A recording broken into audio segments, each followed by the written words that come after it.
안녕하세요. 창세기 35장입니다. 1절은 34장에서 야곱에게 일어난 이 험악한 일이 평안히 아버지 집으로 돌아오게 하시면 여호와를 하나님으로 섬기겠다는 의미의 제사를 드리겠다는 약속을 야곱이 지키지 않으니 이러한 일이 일어났음을 말씀하고 있는 것입니다.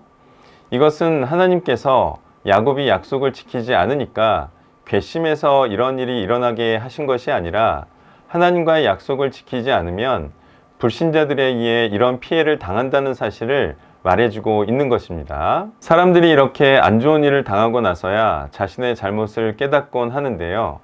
이렇게 두드려 맞고서만이 순종을 할 수 있는 것인가요?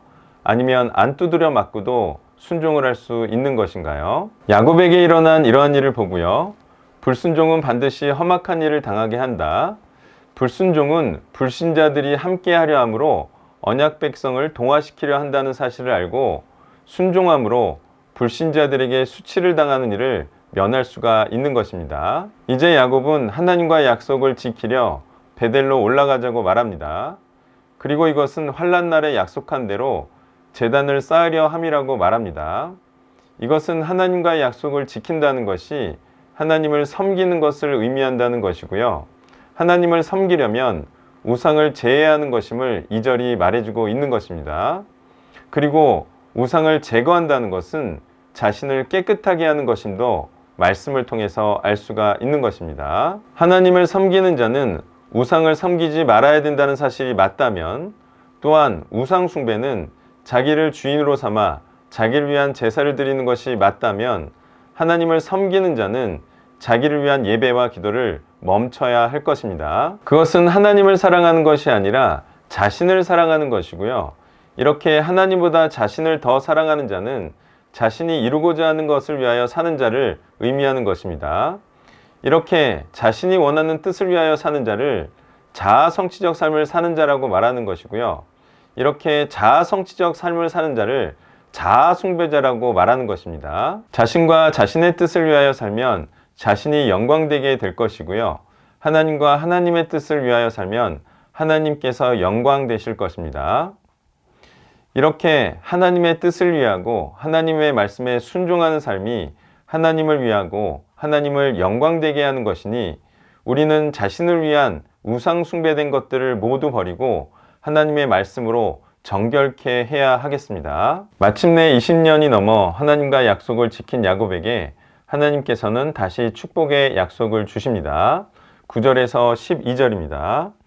야곱이 밧단 아람에서 돌아오매 하나님이 다시 야곱에게 나타나사 그에게 복을 주시고, 하나님이 그에게 이르시되 내 이름이 야곱이지만은 내 이름을 다시는 야곱이라 부르지 않겠고 이스라엘이 내 이름이 되리라 하시고, 그가 그의 이름을 이스라엘이라 부르시고, 하나님이 그에게 이르시되 나는 전능한 하나님이라 생육하며 번성하라. 한 백성과 백성들의 총회가 내게서 나오고 왕들이 내 허리에서 나오리라.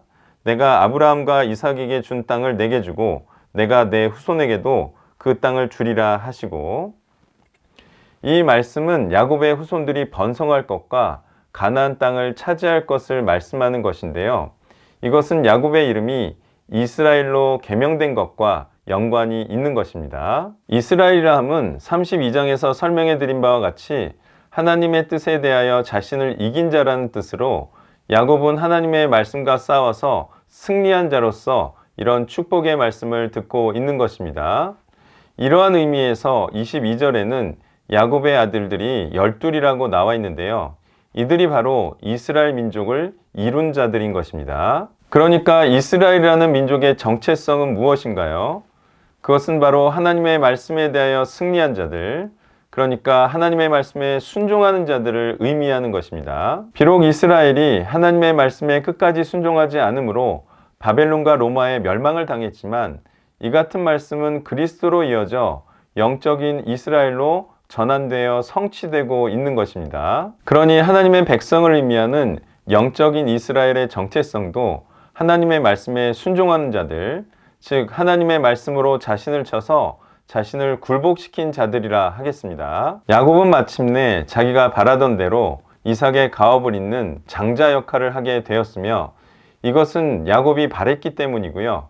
이 바램을 하나님께서 기쁘게 여기셔서 도와주셨기 때문에 가능한 일이었습니다. 이처럼 하나님의 소망과 바램을 우리의 소망과 바램으로 하고 살면 하나님께서 이 소망과 바램을 이루어 주시는 것이고요. 에서처럼 먹고 사는 것을 소망으로 하고 살면 그냥 먹고 사는 자가 바램과 같이 되는 것입니다. 그러므로 우리는 우리의 소망을 쳐서 하나님의 소망에 굴복시킴으로 하나님을 위하는 자로 살아야 하겠고요. 이렇게 우리를 위하지 않고 하나님을 위해 사는 하나님 숭배자가 되어서 순종하는 자들을 번성케 하고 축복의 땅에 들어가는 자로 살아야 하겠습니다. 감사합니다.